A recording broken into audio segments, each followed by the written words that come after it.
Teman-teman udah pada tahu belum pertemuan si Mulyono sama Macan Asia beberapa hari yang lalu itu ngebahas apa? Gua dapat informasi yang cukup valid. Ternyata gitu ya, bukan Macan Asia loh yang mengundang Mulyono untuk makan bersama di rumahnya, melainkan Mulyono lah yang meminta kepada Macan Asia untuk datang ke rumahnya. Membahas apa aja sih? Artinya pemerintah saat ini gagal menyelenggarakan pilkada serentak karena partisipasi pemilihnya relatif rendah berdasarkan logika teman-teman pasangan Ridho. Nah, artinya kalau memang itu yang mau dibawa ke Mahkamah Konstitusi. Halo, Assalamualaikum warahmatullahi wabarakatuh. Apa kabar sahabat Henrys? Semoga sahabat Henrys dimanapun berada tetap sehat, tetap semangat. Seperti biasa sahabat Henrys, welcome back to my YouTube channel Henrys Media. Pilkada khususnya Jakarta telah usai. KPU mengumumkan Pramono Rano itu sah menang di Pilgub Jakarta. Kabarnya tim Ridho tidak tinggal diam. Tim Ridho akan mengajukan gugatan ke MK. Dan bunyinya itu kurang lebih mereka menyalahkan KPU karena banyaknya warga yang golput. Baik, Mas Eno, saya minta tanggapan ya. Kemudian ini suka atau tidak, arahannya juga kan bahwa KPU sudah menyatakan suara tertinggi pemenangnya, suara paling banyaknya adalah Mas Pramono dan Rano. Arahnya jangan-jangan ada isu kecurangan, kemudian juga ada partisipasi yang berkurang. Mau nggak mau arah tembaknya juga ke paslon nomor urut 3 nih, Mas Pram dan Rano. Bagaimana tanggapan Mas Eno? Ya, pertama, hasil yang diumumkan oleh KPU melalui rekapitulasi berjenjang itu konsisten dengan hitungan C1 yang dimiliki oleh kami beserta seluruh warga Jakarta yang mengawal, termasuk dari lembaga-lembaga independen yang mengawal pasca coblosan. Angkanya konsisten di angka 50,07%, sehingga tidak mengejutkan kalau kemudian kemarin kesimpulannya Jakarta pilkadanya satu putaran. Nah, dalam konteks persoalan itu saya kira itu clear dan final. Tapi yang dipersoalkan teman-teman Ridho kan kayaknya bukan di masalah hasil kemarin, tetapi pada bagaimana prosesnya berlangsung, termasuk soal partisipasi pemilih. Nah, izinkan saya berbicara dari sudut pandang yang lebih besar, Mbak Afi. Kalau soal partisipasi pemilih, kan kita pilkada ini serentak, tidak hanya di Jakarta. Ada pilkada di daerah-daerah lain. Dan kalau kita melihat data, di daerah lain juga sama kok, rendah kok. Di Jawa Timur rendah, di Jawa Tengah rendah, di Sumatera Utara bahkan lebih rendah dari Jakarta, di Medan, di Padang. Apakah dengan basis logika yang sama itu, berarti kami harus mempersoalkan semua pilkada, yang mana pasangan calon yang diusung PDI Perjuangan tidak menang? Kan tidak juga. Bagaimana mungkin logika itu nanti kalau dilakukan secara konsisten di Jakarta, otomatis efeknya adalah daerah-daerah lain juga harus dipersoalkan soal partisipasi pemilih ini. Nah, tetapi kan kalau itu terjadi, maka artinya pemerintah saat ini gagal menyelenggarakan pilkada serentak karena partisipasi pemilihnya relatif rendah berdasarkan logika teman-teman pasangan Ridho. Nah, artinya kalau memang itu yang mau dibawa ke Mahkamah Konstitusi, kita berharap MK nanti menjadi forum yang konstitusional, memutus sesuai dengan peraturan perundang-undangan, bukan menjadi forum politik. Kita ingin pemerintahan besok segera bekerja, segera tidak terganggu dengan persoalan efek-efek pemilu, lalu kita bisa melihat bagaimana nanti perkembangannya dan bisa mengawal secara kritis dengan baik. Itu yang kita harapkan hari ini. Kalau partisipasi ada penyelenggara, bagian dari tanggung jawab dari KPU juga gitu kan. Tapi kalau kemudian soal kecurangan, ada loh tadi disampaikan ada yang ditemukan bukti-bukti kecurangan. Memang belum dijabarkan ya, kita masih nunggu prosesnya MK, nggak digelar di forum pada malam hari ini. Tapi tanggapannya kalau kecurangan ini? Ya, ini sebenarnya tuduhan yang agak salah sasaran menurut saya. Karena kalau bicara komposisi politik, kami ini hanya satu parpol di Senayan, PDI Perjuangan, dengan beberapa partai politik rekan sahabat, bekerja dengan masyarakat, menghadapi kekuatan politik yang sangat besar, di-endorse oleh artis-artis ibu kota, di-endorse oleh kekuatan kekuasaan, oleh mantan presiden Pak Jokowi namanya. Bagaimana mungkin kekuatan politik yang minimalis seperti punya kami mau melakukan kecurangan terstruktur? Lah, kalau dibawa ke MK itu kan artinya pasti terstruktur, sistematis, masif. Karena kalau bicara perselisihan suara, ini gapnya sudah terlalu jauh, 9-10%. Kecuali kalau itu 1-2% masih bisa dibahas di MK. Artinya sangkaannya adalah kami melakukan kecurangan yang terstruktur. Loh, Bagaimana mungkin kita nggak punya perangkat kekuasaan kok? Ya. Kita nggak di-endorse oleh kekuatan kekuasaan, mau melakukan kecurangannya bagaimana? Kecuali ini dilakukan oleh kekuatan yang kekuatan politiknya berlebih lah. Kita ini kekuatannya minimalis, hanya disokong oleh kekuatan warga Jakarta. Ya memang ada mantan-mantan gubernur yang mendukung kami, tetapi tidak punya akses terhadap kekuasaan jadi yang salah besar. sasaran kalau kemudian nudingnya kecurangan ke paslon nomor 3. Kalau ada kecurangan, mungkin orang lain, tapi kami tidak. Tapi siapa sih Mas Mustafa yang dianggap melakukan kecurangan dengan bukti yang dimiliki? Ya, gini ya, politik itu kan bukan matematika, ya. Nggak 1 tambah 1 sama dengan 2 gitu. Dan dalam konteks kali ini saya rasa Mas Seno mengecilkan PDI kayak gitu. Karena buat kami ya PDI juga partai yang besar, partai yang sudah berkuasa 10 tahun. Masa sih nggak tahu bagaimana caranya menggunakan kekuasaan-kekuasaan untuk keperluannya partainya gitu ya. Walaupun ya lagi-lagi kan tadi saya juga sudah sampaikan yang jadi materi dari perjuangan yang akan kita lakukan di Mahkamah Konstitusi ini bukan semata-mata menuding ini, menuding itu, tapi ternyata pilkada kali ini ada masalah A, B, C, D dan segala macamnya. Kita buktikan di Mahkamah Konstitusi seperti itu. Dan kalau kita berbicara ini harus yang besar, yang curang dan lain-lain, saya rasa itu kan landasannya asumsi ya. Kita nggak bisa lah berlandasan dengan asumsi seperti itu. Yang berkuasa, yang besar bisa melakukan kecurangan, yang kecil tidak. Anda tidak setuju dengan argumentasi dan asumsi itu? Dan yang dikejar kan sebenarnya, yang dikejar itu kan bukan masalah gap dari 39 sekian persen dengan 50,7%. Yang dikejar itu adalah 0,7%-nya itu, gitu kan. Jadi masuk sebenarnya ketika mau dihitung ulang di MK dan lain-lain, itu kan masih masuk dengan ketentuan yang ada di Mahkamah Konstitusi. Oke, saya minta tanggapan Mas Ferry. Kalau kemudian ini bisa, menurut Mas Ferry kuat nggak sih argumentasi dari kedua belah pihak ini? Yang mana yang kemudian lebih akan diterima sebagai basis untuk permohonan di MK nanti? Ya, pertama kalau bicara hak, tentu saja ini hak yang merasa dikalahkan untuk mengajukan perkara ke Mahkamah Konstitusi. Tidak ada masalah soal itu. Tetapi kalau dilihat logika praktik di MK dan hukum acara MK memang akan kerepotan sendiri ya menjelaskan argumentasi soal kecurangan. Karena begini, di data penelitian kami terdeteksi bahwa yang menggunakan alat-alat kekuasaan itu adalah pihak yang sedang mengajukan perkara. Contoh misalnya, menjelang hari H itu, Menteri Dalam Negeri melalui PJ Gubernur yang ditunjuk oleh mantan presiden sebelumnya, mengangkat camat baru, 12 kecamatan. Nah, 12 kecamatan ini kalau dikaitkan dengan daftar pemilih tetap yang mereka kelola, angkanya itu cukup besar, 1,5 juta. Padahal memindahkan camat 6 bulan sebelum hari pemilu itu dilarang oleh ketentuan undang-undang. Maka apa motif pemindahan ini? Sehingga saya agak ragu ini akan malah menjadi argumentasi lawan ya di Mahkamah Konstitusi bahwa Andalah yang menggunakan alat kekuasaan. Dan di titik tertentu memang argumentasi masih bias. Saya dengar ada argumentasi akan menggabungkan suara sah dan tidak sah, dan itu kemudian menjadi argumen itu pasti totally wrong ya. Di Mahkamah Konstitusi itu akan dipermalukan menurut saya, karena Mahkamah Konstitusi sudah terang-menerang soal angka tersebut. Jadi jangan-jangan malah mengajukan itu nanti di Mahkamah akan blunder sendiri. Tetapi saya tidak tahu ya, karena kan paman masih ada ya. Karena Pak Presiden Joko Widodo kan sudah mengatakan saya RK begitu ya. Nah, ini korelasinya akankah ke sana? Akankah itu jadi bahan untuk pihak lain untuk menjelaskan apa yang terjadi? Memang agak rumit di titik itu, tapi sekali lagi ini hak. Baik. Masih satu kali ini hak, kita hormati hak yang kemudian ditempuh oleh paslon mengajukan. Masa yang kalah tidak boleh kecewa kan? Tapi kan kemudian demokrasi itu kalah dan menang harusnya bisa diterima oleh semua pihak. Lalu ditemukannya bukti-bukti yang dugaan pelanggaran TSM, terstruktur, sistematis dan masif. Dan beberapa waktu yang lalu kan pernah mereka melakukan sayembara ada kecurangan pemilu, yang ternyata netizen menemukan justru itu malah ditemukan dari pihak-pihaknya Ridho, ya kan?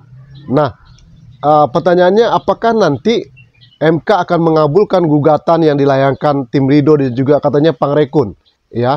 Apakah nanti MK akan menganulir kemenangan dari Pramono Rano Nah, kalau ini dianulir, maka nanti akan terjadi 2 putaran. Jadi terkesan kalau 2 putaran ini dipaksakan.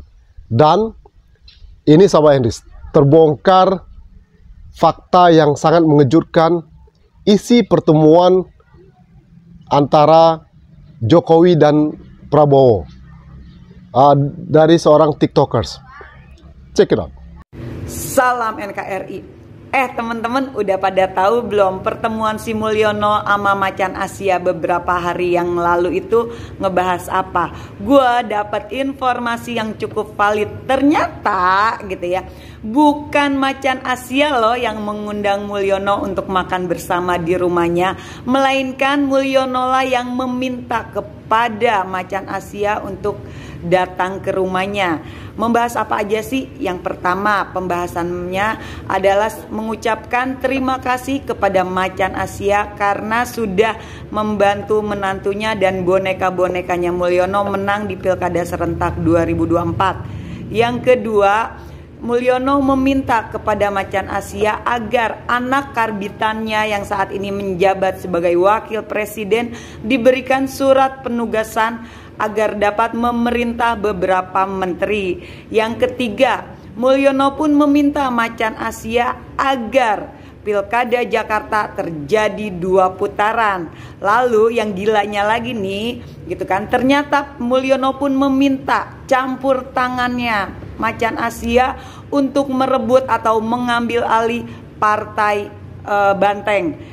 Aduh gila ya gitu ya, permintaannya si Mulyono nih pada konyol-konyol semua ya. Terutama permintaan dia untuk mengambil alih partai Banteng.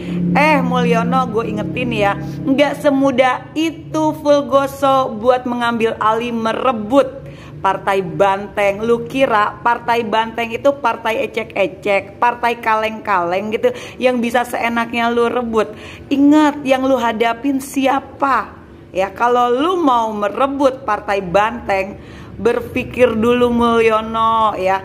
Dan pantesan aja nih ya, sekarang di Jakarta bertebaran spanduk-spanduk yang bertuliskan Partai Demokrasi Ilegal Indonesia. Banyak oknum-oknum ya, mungkin orang-orang suruhannya si Mulyono yang menyebarkan isu bahwa PDI Perjuangan adalah partai ilegal. Artinya jika PDI Perjuangan adalah partai ilegal, si Mulyono dan anaknya ketika menjabat sebagai wali kota dan menjabat presiden 2 periode ilegal dong. Kalau begitu boleh dong gua sebagai warga negara nggak perlu mengakui bahwa si Mulyono adalah mantan presiden Republik Indonesia. Lah kan terlahir dari partai ilegal. Makanya gue bilang buat kalian itu coba dong otaknya pada dipakai. Jangan asal-asalan aja ketika bertindak. Lu pada narasiin PDI Perjuangan partai ilegal, ya tinggal gue balikin. Artinya si Mulyono pun ketika menjabat sebagai presiden, sebagai wali kota sama dengan anaknya ilegal juga. Kenapa Mulyono lu sakit hati ya? Udah ditendang gitu sama partai Banteng secara tidak hormat. Gila ya, kasihan banget. Sejarah mencatat baru pertama kali loh gitu ya, mantan presiden dipecat secara tidak hormat dari sebuah partai. Dan buat partai-partai yang lain, silahkan tuh pungut si Mulyono yang udah jadi sampah dari partai Banteng, karena Banteng gak perlu orang yang seperti si Mulyono. Oh iya, gue mau ngingetin nih buat Macan Asia agar berhati-hati dengan Mulyono. Karena apa? Mulyono itu bukan sekedar serigala berbulu domba, tapi Mulyono adalah Lucifer. Ingat itu, Mulyono itu Lucifer. Jadi berhati-hati. Orang yang sudah jelas-jelas mengangkat harkat, derajat dan martabatnya Mulyono beserta keluarganya aja bisa ditusuk, bisa dihianati secara terang-terangan. Dan ini tidak menutup kemungkinan bisa terjadi juga dengan Anda Macan Asia. Berhati-hatilah, Mulyono bukanlah manusia, tetapi dia adalah Lucifer. Oke, salam NKRI. Kalau benar apa yang dikatakan oleh TikTokers tersebut, bocoran tersebut, maka langkah yang dilakukan tim Ridho menggugat ke MK itu mungkin ada benarnya, sesuai dengan yang terbongkar isi pertemuan antara Mulyono dan Prabowo. Jadi memang ada keinginan untuk memaksakan 2 putaran. Yang pertama, nah alasannya karena golput, banyak warga Jakarta yang golput, ya. Itu yang disalahkan adalah partisipasi warga Jakarta yang sangat kurang di Pilgub kali ini. Hal ini sangat wajar karena memang dari awal, karena ketidakikutsertaan Pak Anies Baswedan di Pilgub Jakarta, banyak warga Jakarta yang golput atau gercos. Apalagi ada uji materi kotak kosong waktu itu ya. Cuman sayang tidak dikabulkan oleh MK. Sehingga kesempatan peluang Pak Anies Baswedan untuk bisa maju di kontestasi politik di Jakarta itu tidak bisa, ya. Nah, nanti apakah gugatan ke MK itu tentang kotak kosong juga? Karena logikanya kotak kosong yang menang di Pilkada Jakarta, alias golput yang menang. Nah, kalau kemarin uji materi dikabulkan, ya, kan kita tahu kan settingan Pilgub itu kayak gimana. Ya, RK Susono itu awalnya akan melawan kotak kosong, ya. Cuman ada riak warga, masyarakat menginginkan calon-calon kandidat yang lain, Anies Baswedan, Ahok, dan lain sebagainya macamnya. Nah, maka dibuatlah calon independen, ya kan? Nah, pasti kita tahu lah, calon independen kan awalnya tidak setujui, tapi akhirnya disetujui oleh MK. Nah, pasti ada sesuatu gitu kan, dibalik persetujuan itu, ya kan? Nah, kalau dari awal yang menang itu kotak kosong, tentu pilkada itu kan diulang. Nah, ini mungkin tujuan dari diajukan ke MK supaya pilkada ada putaran kedua. Karena alasannya karena banyak warga yang golput. Jangan salahkan warga golput atau salahkan KPU. Partisipasi warga yang kurang. Karena memang masyarakat menginginkan ada calon yang mereka inginkan, sosok Anies Baswedan. Nah, cuman kan tidak ada, maka warga memilih untuk tidak memilih, alias golput, gercos, gerakan coblos bersama. Untung saja kan Pak Anies Baswedan di last minute itu mendukung Pramono Rano. Bayangkan kalau kemarin Pak Anies tidak memilih mendukung Pramono Rano, maka dia akan lebih banyak golputnya. Misalnya kan dari kurang lebih yang golput itu 3 juta lebih atau sekitar 4 juta. Dari jumlah pemilih kan 8 juta gitu ya. Maka bisa jadi yang golput malah sekitar di atas 5, 6, 7 juta. Tapi itu kan kalau itu terjadi malah paslon yang lain akan menang. Benar nggak Sahabat Hendris? Jadi ini mungkin yang dibuat gugatan. Nah, sekali lagi, kepentingan penguasa sejalan dengan apa yang dibongkar oleh TikTokers tadi ya di TikTok. Kalau Mulyono kabarnya memaksa Macan Asia, kalimatnya begitu ya. Tapi kan kita tahu bersama ya kan, untuk pilkada Jakarta itu tetap 2 putaran. Tentu ini akan membuat marah masyarakat guys ya, kalau ini dipaksakan. Benar nggak? Jangan sampai terjadi chaos, karena memaksakan kehendak para elit demi kekuasaan, mengorbankan aspirasi masyarakat. Coba waktu itu dipersilahkan bertarung secara fair.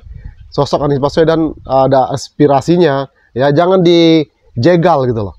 Maka tidak terjadi seperti ini. Benar nggak sama Anies? Dari awal sudah tidak bagus ya kan. Nah, yang menarik perhatian saya dari bocoran atau apa yang disampaikan oleh TikTokers tadi mengenai kalau kemarin kan Jokowi, Gibran, Bobi Nasution itu dipecat secara tidak hormat oleh PDIP dari keanggotaannya. Dan dari kabar itu kalau Jokowi ingin mengambil alih PDIP. Nah, ini kan wah luar biasa ini. Apalagi ada spanduk yang PDIP Partai Demokrasi Ilegal Indonesia. Nah, ini kan memang hawa-hawanya sudah ada gitu loh. Hawa-hawa untuk menggulingkan partai sudah ada. Tapi apakah mampu Mulyono ketika tidak lagi berkuasa bisa menggulingkan partai PDIP? Tapi kayaknya agak sulit ya. Nah, apakah Prabowo berkenan ngikutin apa yang maunya Mulyono atau Macan Asia tadi? saya rasa juga sulit gitu loh ya. Pasti Prabowo akan memikirkan secara matang gitu ya. Walaupun banyak dugaan-dugaan mengatakan kalau Macan Asia sudah jadi meong gitu ya. Tapi tidak mungkin. Contohnya saja di DPR beberapa waktu yang lalu ketika kader PDIP vokal tentang PPN 12%, ya kan? Akhirnya apa? Pemerintah menyatakan PPN 12% itu hanya untuk barang mewah. Jadi sekarang kan memang kita perhatikan kader-kader PDIP itu dengan lantang bersuara. Jadi memang terkesan oposisi gitu ya. Apalagi dengan berkolaborasi dengan Pak Anies Baswedan, tentu ada plus minus yang akan didapat. Ya tentu ada kolaborasi deal-deal politik dengan Pak Anies Baswedan, ya. Apakah nanti ini salah satu bentuk doa Pak Anies Baswedan di video sebelumnya, di mana Ges Khalifah buka-bukaan bagaimana kriminalisasi upaya-upaya untuk menjegal Anies Baswedan, ya. Apakah ini bentuk doa Anies Baswedan dikabulkan, dan apakah ini langkah Anies Baswedan sudah tepat ketika berkolaborasi dengan PDIP? Tapi memang kelihatannya menurut saya sih bagus ya, karena satu persatu mulai terkuak gitu ya. Seperti kemarin Hasto dengan terang-terangannya mengatakan kalau ada perintahnya Jokowi. Sekarang lagi muncul lagi istilah parcok gitu ya. Dan tampak kader-kader PDIP juga sudah mulai membela Anies Baswedan. Jadi saya perhatikan di beberapa video sebelumnya sudah saya mengatakan ini langkah cerdas Anies Baswedan untuk menyongsong 2029, di mana dia melakukan manuver politik yang luar biasa sehingga membuat ketar-ketir mungkin Mulyono ataupun Macan Asia, ya, yang mungkin dulunya dia pikir kalau Anies Baswedan tidak tidak punya panggung politik, maka pelan-pelan itu kan ada analisa seorang komentator politik, pakar politik lah gitu ya, mengatakan ketika Pak Anies Baswedan tidak punya panggung, maka namanya akan redup. Kenyataannya pengangguran tapi bikin ketar-ketir banyak orang gitu ya. Manuver langkah politik yang dilakukan Pak Anies Baswedan itu sangat bagus sekali menurut saya, sangat jitu sekali. Jadi dia tahu betul ketika dia akan mendukung Pramono Rano di samping untuk menyambung kembali visi misi rakyat miskin kota, ya, kampung bayam, kampung akuarium dan lain sebagainya. Tentu langkah politik Anies Baswedan tidak hanya sebatas itu, tapi panggung politik Anies Baswedan masih sangat diperhitungkan di perpolitikan kancah nasional. Benar nggak sama Anies? Oke guys, kita tunggu nanti bagaimana update-update dan juga kabar selanjutnya mengenai mungkin nanti sidang gugatan di MK, ya. Tetap stay tune di channel YouTube Henrys Media ya.